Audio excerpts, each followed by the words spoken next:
지금 이 시간 각자의 처소에서 예배드리시는 수정동교회 성도 여러분 안녕하십니까?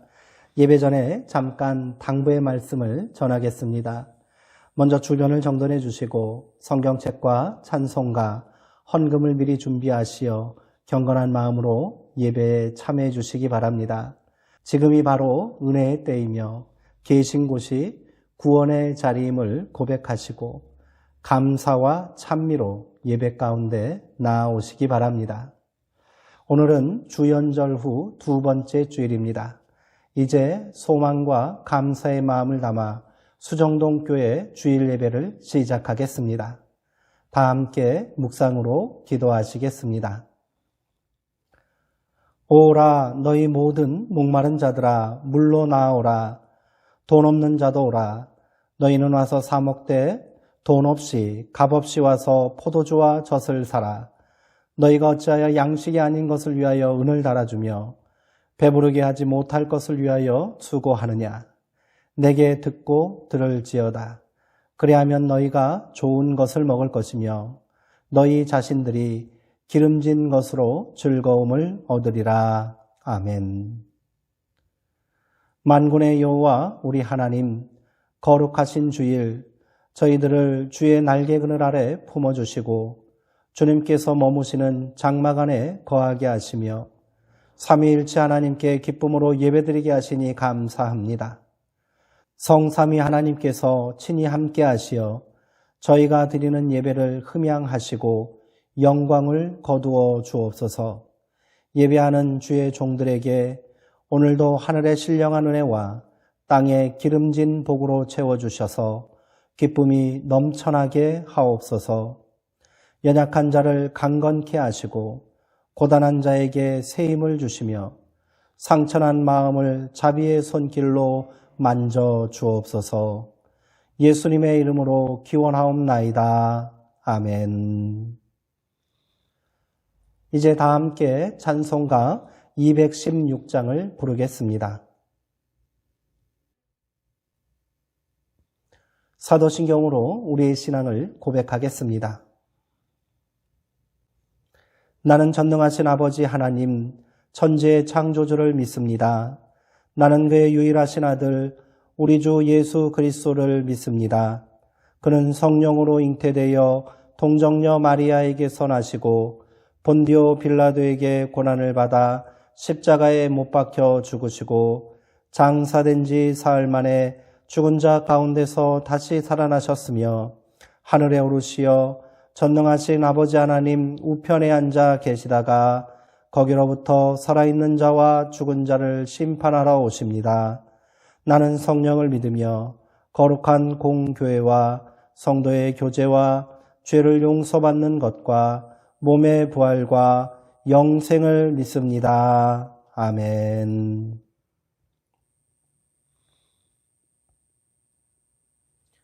배수만 장로님께서 기도해 주시겠습니다. 새해를 허락해 주시고 새로운 기회와 사명을 주신 주님, 부족한 저희들이 하나님 앞에 나와 예배할 수 있도록 인도하여 주시니 감사합니다. 지난 해를 돌아보니 덧없이 보낸 세월이 많았습니다. 주님의 뜻을 따르지 못하고 세월을 아껴 살지 못한 어리석음을 용서하옵소서. 예수 그리스도 안에서 이전 것은 지나가게 하시고 새로운 피조물로 세워주셨으니 주님의 부르심에 합당한 생활을 할 수 있도록 새 마음과 새 영을 충만히 부어주시길 원합니다. 육신의 생각은 사망이요 영의 생각은 생명과 평안이라고 하신 말씀을 기억합니다. 저희가 늘 영적인 생각을 할 수 있도록 도와주옵소서. 교회의 머리 되시는 주님, 구약시대의 여호와의 영광이 성막에 충만했던 것 같이 우리 교회와 성도들의 삶 속에 하나님의 영광이 충만하게 하옵소서. 그리스도의 사랑을 실천하며 세상 속에 참된 그리스도의 향기를 날리는 하나님의 신실한 공동체가 되게 하여 주시옵소서.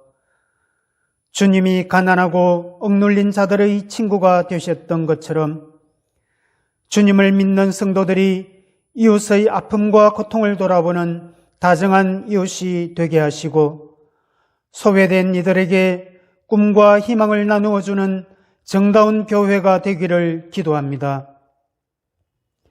나라의 흥망성쇠를 주관하시는 하나님, 이 나라를 지켜 주옵소서. 코로나19로 인한 불안과 두려움, 그에 따른 경제적 고통, 정쟁과 갈등으로 병들어 신음하는 이 나라를 바로 잡아 주시옵소서. 계속되는 환란으로 나라와 백성이 더욱 어려움을 겪고 있습니다. 국정을 책임진 위정자들이 도탄에 빠져 신음하는 국민의 소리를 먼저 듣게 하시고 어려움에 처한 이 나라를 바로 세우는데 앞장서게 하옵소서. 주님께서 세우신 지도자들이 애굽의 요셉처럼 바벨론의 다니엘처럼 하나님을 섬기고 국민을 사랑하는 위대한 주님의 종이 되게 하옵소서. 새해를 맞아 선한 청지기가 되고자 다짐하는 저희의 결심이 알알이 여물게 하옵소서. 저희의 마음을 다스려 주사 주님이 주신 시간과 재물을 악하고 허무한 곳에 쓰지 않게 하시고 교만하거나 방종하지 않게 하시며 겸손한 마음과 순종하는 믿음으로 주님께 인정받는 일꾼이 되게 하여 주시옵소서. 오늘도 목사님을 통하여 오면 말씀의 비밀을 깨우쳐 주실 때 아멘으로 화답하는 은혜의 시간이 되길 원합니다. 주님을 사모하고 간절히 찾는 성도들과 늘 동행해 주시고 이들의 앞길을 인도해 주옵소서. 우리를 사랑하시는 예수님의 이름으로 기도드립니다. 아멘. 오늘 우리에게 주시는 하나님의 말씀은 로마서 8장 31절에서 39절까지 말씀입니다. 신약성경 250쪽에 있습니다. 이제 제가 하나님의 말씀을 강독하겠습니다. 이것은 하나님의 말씀입니다. 하나님의 말씀에 경청하시기 바랍니다. 그런즉 이 일에 대하여 우리가 무슨 말 하리요? 만일 하나님이 우리를 위하시면 누가 우리를 대적하리요? 자기 아들을 아끼지 아니하시고 우리 모든 사람을 위하여 내주신 이가 어찌 그 아들과 함께 모든 것을 우리에게 주시지 아니하겠느냐? 누가 능히 하나님께서 택하신 자들을 고발하리요? 의롭다 하신 이는 하나님이시니 누가 정죄하리요? 죽으실 뿐 아니라 다시 살아나신 이는 그리스도 예수시니 그는 하나님 우편에 계신 자요 우리를 위하여 간구하시는 자시니라. 누가 우리를 그리스도의 사랑에서 끊으리요?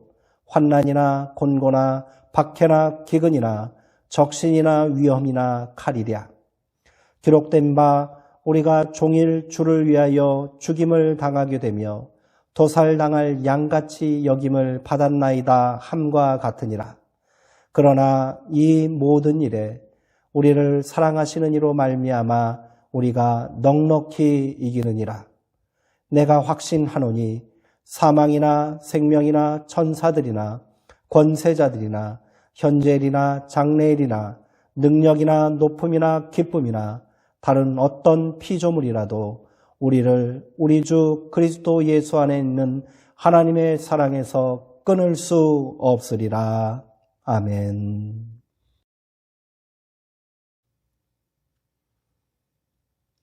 끊을 수 없는 사랑이라는 제목으로 하나님의 말씀을 함께 나누도록 하겠습니다. 그동안 바울은 인간의 보편적인 죄악에 관하여 고발하면서 인간은 어떤 노력으로도 스스로 구원에 이를 수 없다는 사실을 밝혔습니다. 이러한 인간에 대한 근원적 고찰을 통해 구원에 이르는 유일한 길은 오직 예수 그리스도를 통한 믿음뿐임을 선포합니다. 더 나아가 이 구원이 하나님의 은혜로운 예정과 선택에 의해 모든 사람에게 열려 있다고 선언하기에 이릅니다. 이것이 바울이 말하는 복음의 핵심이지요. 이제 우리는 예수 그리스도의 복음 안에서 완전한 존재의 변화를 이루게 되었습니다. 이를 새로운 존재로 다시 태어났다는 의미를 담아 중생, 거듭남이라고 말합니다. 그러나 안타깝게도 우리는 존재의 변화를 스스로 자각하지 못하고 살고 있습니다.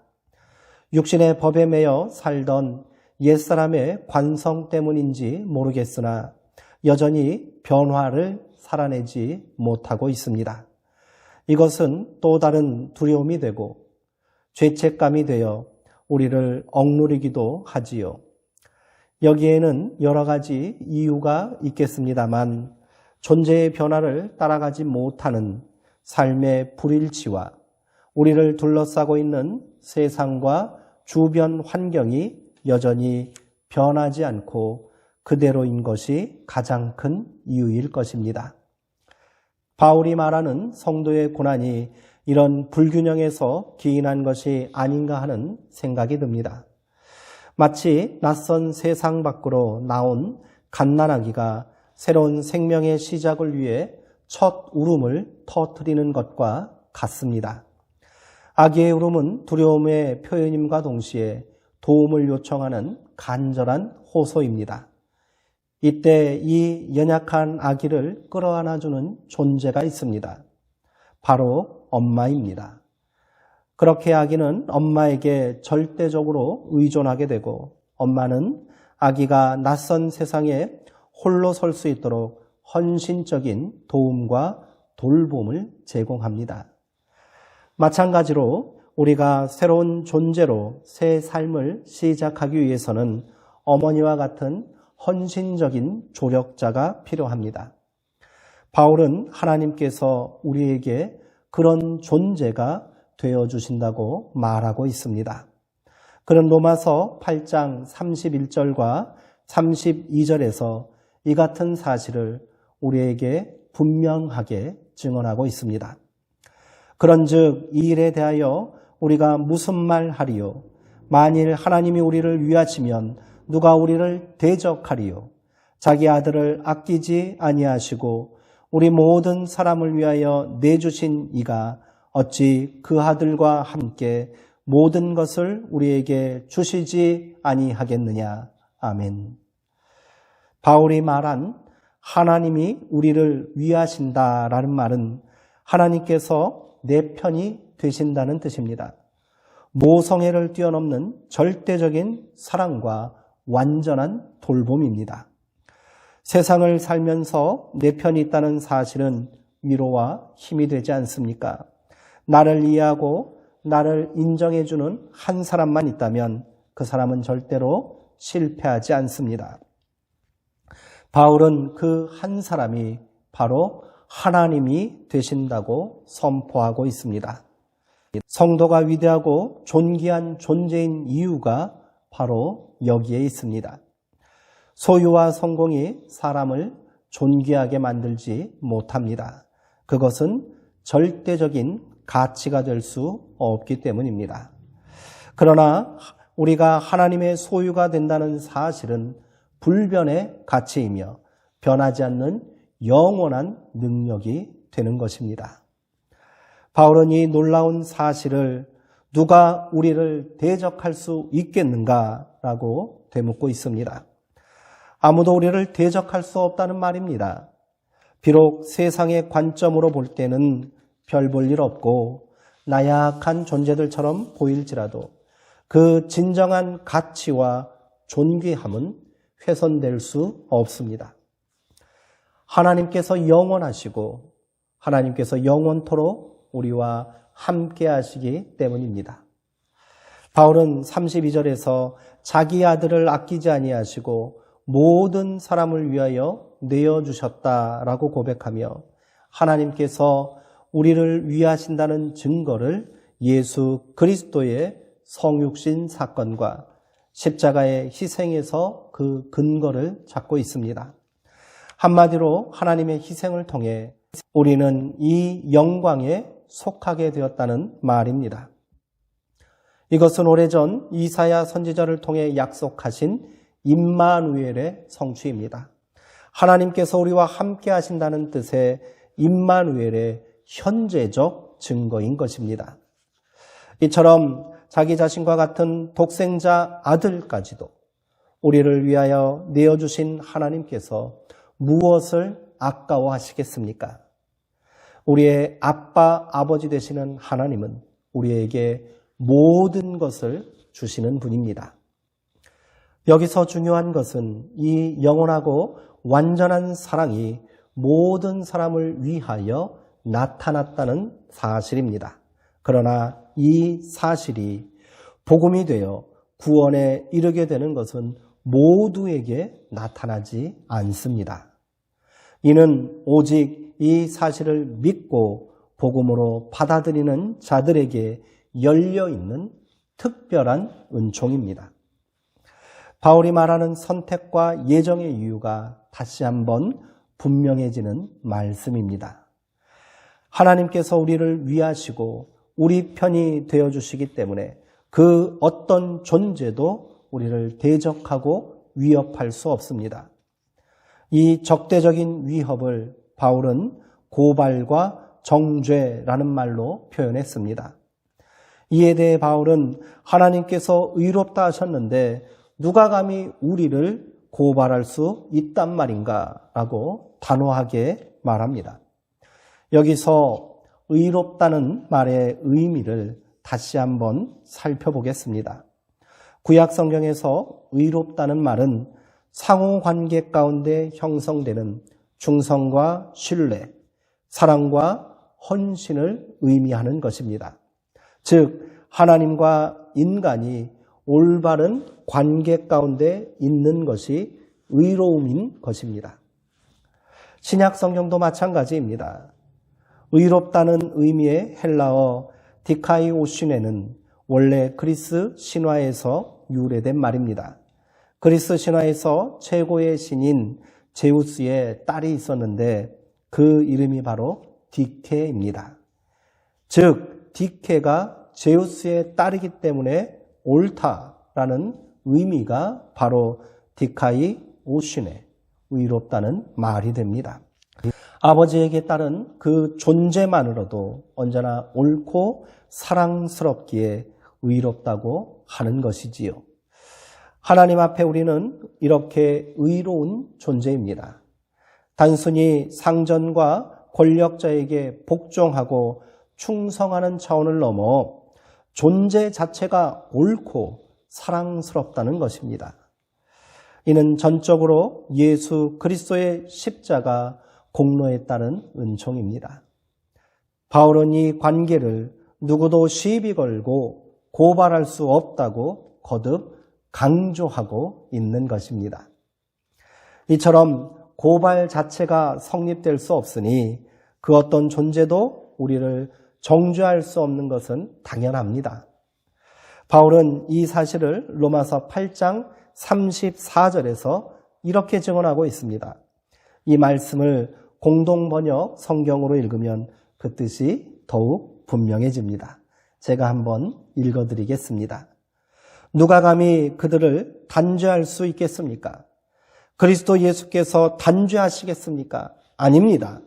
그분은 우리를 위해서 돌아가셨을 뿐만 아니라 다시 살아나셔서 하나님 오른편에 앉아 우리를 위하여 대신 간구해 주시는 분이십니다.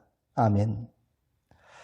우리를 정죄할 자가 있다면 오직 예수 그리스도 뿐이신데 우리 죄를 대신하여 십자가 형벌을 기꺼이 감당하신 분이 어찌 우리를 다시 정죄할 수 있느냐고 묻고 있는 것입니다. 우리는 스스로 감히 하나님 앞에 나의 무죄함을 변호할 수 없고 강변할 수 없습니다. 오직 우리의 무죄함은 다시 살아나신 예수 그리스도의 변호와 간구를 통해서 증명되는 것입니다. 지금도 예수님은 하나님의 보좌 우편에 앉아 계시며 우리를 위하여 변호하시고 대신 간구해주고 계십니다. 예수와 함께 사는 사람은 옳은 사람입니다. 내가 사는 것이 아니라 내 안에 예수 그리스도께서 사시기 때문입니다. 이를 위해 우리는 기꺼이 십자가 고난의 길을 걸어가야 합니다. 십자가 없이 부활은 없습니다. 고난이 없이 영광이 있을 수 없습니다. 그러므로 우리가 신앙의 길을 걸어가면서 누리게 되는 가장 큰 축복은 우리도 십자가 고난의 길에 동참하는 것입니다. 이것이 복음의 신비이며 십자가의 역설입니다. 바울은 우리가 능히 그 길을 갈 수 있다고 확신하고 있습니다. 하나님이 내 편이 되시어 우리를 위하시고 우리를 의롭다 하시기 위해 십자가를 감당하신 예수님께서 우리를 위해 대신 변호해 주시고 간구해 주시기 때문입니다. 바울은 이 모든 변화와 은총의 역사를 그리스도의 사랑이라는 한 단어로 정의 내리고 있습니다. 로마서 8장 35절의 말씀입니다. 누가 우리를 그리스도의 사랑에서 끊으리요? 환난이나 곤고나 박해나 기근이나 적신이나 위험이나 칼이랴.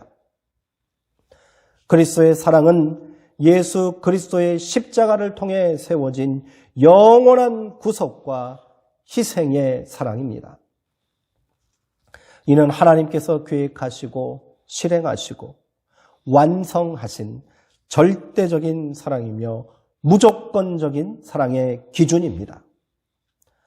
하나님은 예수 그리스도의 십자가 사건을 인간을 향한 하나님의 사랑으로 확증하여 보여주셨습니다. 그러므로 그 어떤 존재도 그리스도의 사랑에서 우리를 끊을 수 없는 것입니다. 여기서 끊는다라는 말은 사람이 임종할 때 영혼이 육체에서 떠나는 것이나 적군이 공격하여 대열이 흩어지는 것을 의미하는 말입니다. 바울은 죽음과 전쟁을 표현하는 용어를 사용하여 그리스도의 사랑의 불변성과 위대함을 설명하고 있는 것입니다. 그렇게 예수의 십자가 승리는 결국 이를 최종적이고 구체적인 하나님의 사랑으로 믿는 성도들에게 동일한 승리가 되는 것입니다. 이 승리는 환난과 곤고, 박해나 기근, 적신이나 위험이나 칼에 대한 승리입니다. 이것들은 인간이 모두 경험하는 바 우리의 삶을 위협하고 절망하게 만드는 대적들이라 할 것입니다. 이를 간단히 살펴보겠습니다. 환난은 고통 그 자체를 말합니다. 육체적 고통뿐 아니라 정신적인 고통을 의미합니다. 곤고는 행동이 제약되어 있는 상태를 말합니다. 능력이 있음에도 자신을 제한하고 입을 다물고 기꺼이 모욕과 폭력을 그대로 견디는 것을 의미합니다. 마치 예수님께서 십자가에서 곤고를 당하신 것처럼 말입니다. 박해는 잘못한 것이 없는데도 부당하게 폭력을 당하는 것을 의미합니다.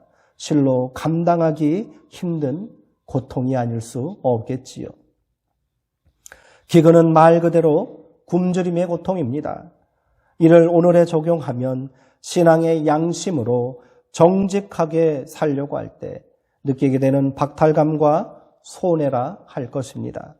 적신은 벌거벗겨지다는 뜻으로 수치와 수모를 당한다는 의미입니다. 위험은 사람이나 자연을 통해 오는 예기치 못한 재해를 의미합니다. 우리가 미처 대비할 수 없는 코로나19 같은 상황입니다. 칼은 권력자들로부터 오는 무력이나 폭력을 의미합니다.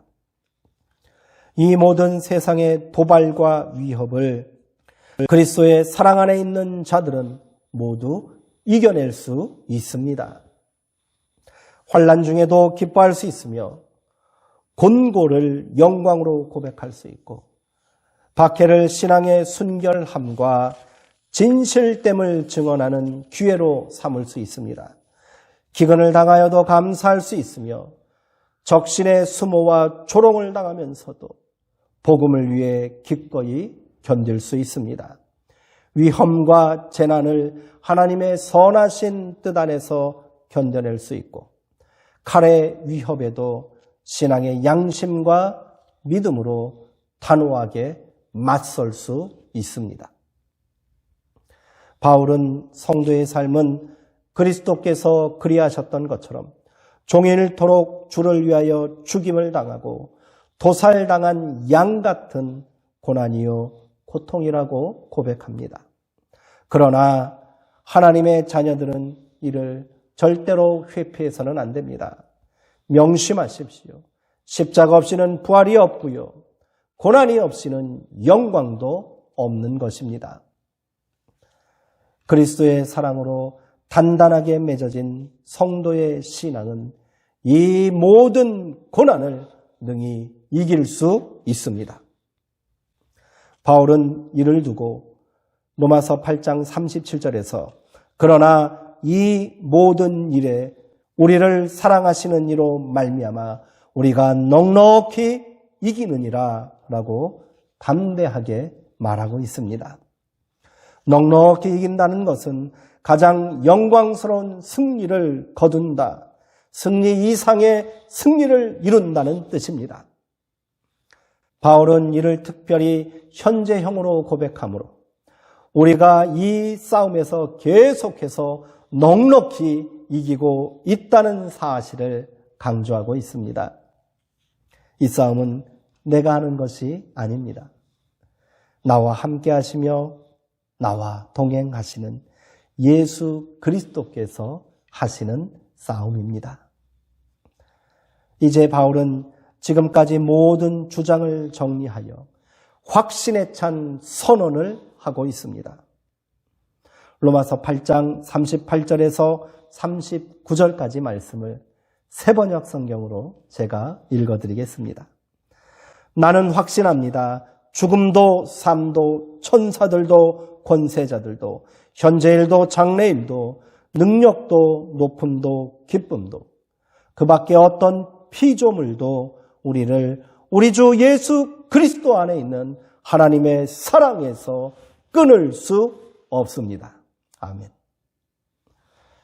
의심하지 마십시오. 믿음으로 확신을 가지고 사십시오. 세상 그 어떤 것들도 우리를 우리 주 예수 그리스도 안에 있는 하나님의 사랑에서 끊을 수 없습니다. 기도하시겠습니다. 사랑의 하나님, 죄 많고 연약한 우리를 미리 정하시고 부르시어 자녀된 영광을 누리게 하시고 새롭게 변화된 존재로 세상을 살게 하시니 감사합니다. 여전히 부족하고 부끄럽기만 한 우리를 위해 지금도 우리를 위하시고 우리를 위해 모든 것을 내어주시는 하나님의 사랑을 잊지 않게 하시고 우리를 대신하여 간구하시는 그리스도의 사랑을 항상 기억하며 살게 하옵소서. 그렇게 우리가 세상의 환난과 곤고, 박해와 기근, 적신이나 위험이나 칼의 위협에 담대히 맞서게 하시고 우리를 사랑하시는 이로 말미암아 넉넉히 이기게 하옵소서. 우리를 향한 영원하고 완전한 그 사랑을 결코 잊지 않게 하시고 거칠고 고단한 인생을 소망과 믿음으로 승리하며 살게 하옵소서. 우리를 사랑하사 우리를 위해 십자가에서 죽으신 예수 그리스도의 이름으로 기도하옵나이다. 아멘.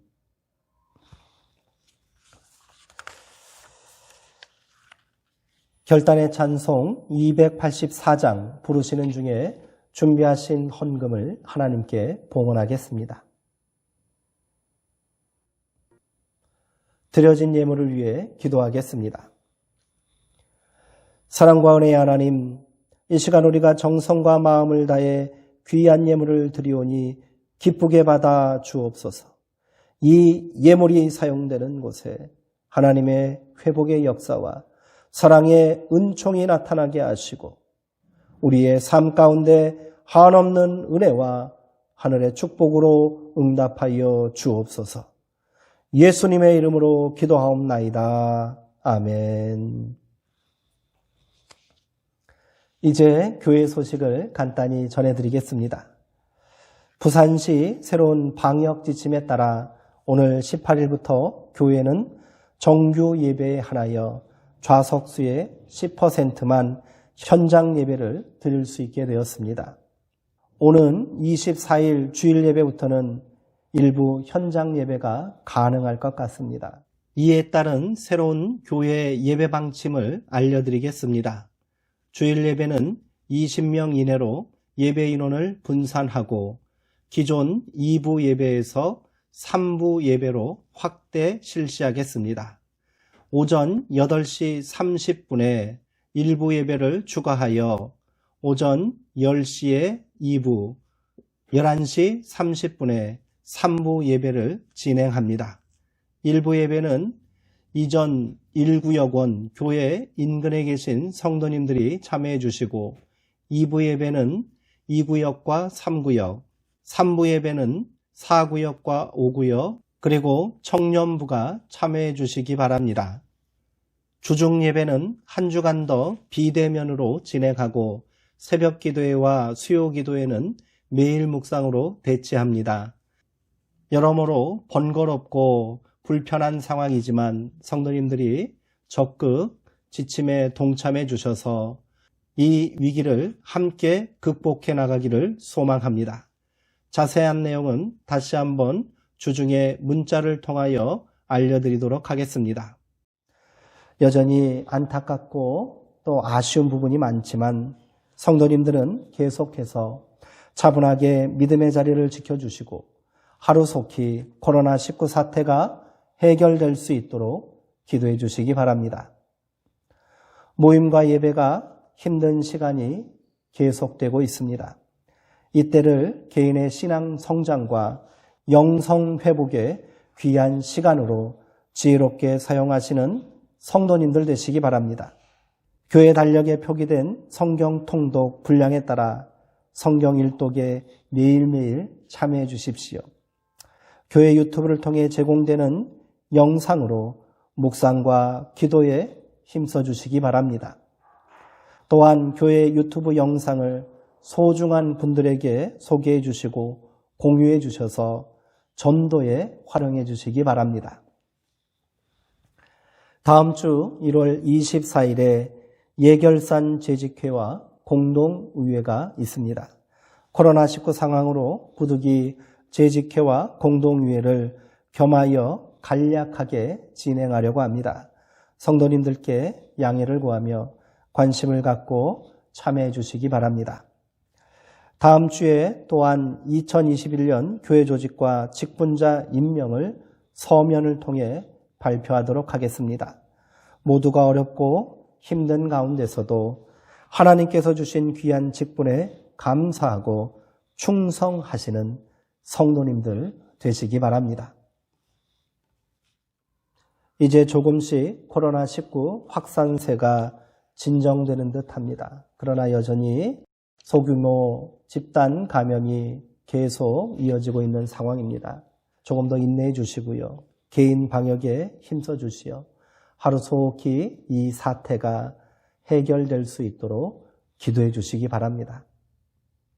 이 시간 우리가 서로 얼굴을 대면하지는 못하지만 사모하는 마음 또 같은 믿음으로 서로를 위하여 축복하고 인사 나눴으면 좋겠습니다. 사랑하고 사모하는 성도님들 평안하고 강건하시기 바랍니다. 오늘 받은 말씀 기억하시면서 서로를 위하여 다시 한번 축복하고 결단했으면 좋겠습니다.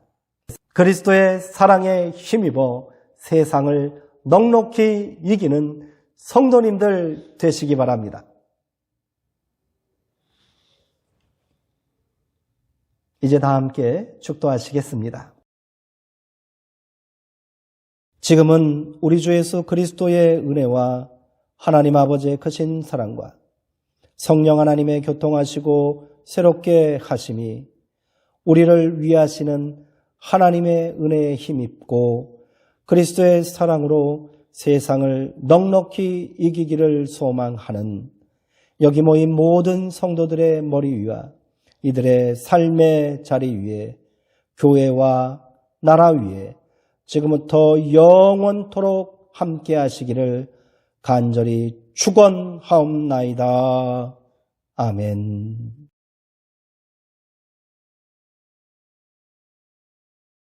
이상으로 주일 예배를 모두 마치겠습니다. 성도님들께 다시 한번 인사드리겠습니다. 사랑하고 사모하는 성도님들, 한 주간도 주의 사랑과 은혜 가운데 평안하시고 강건하시기 바랍니다.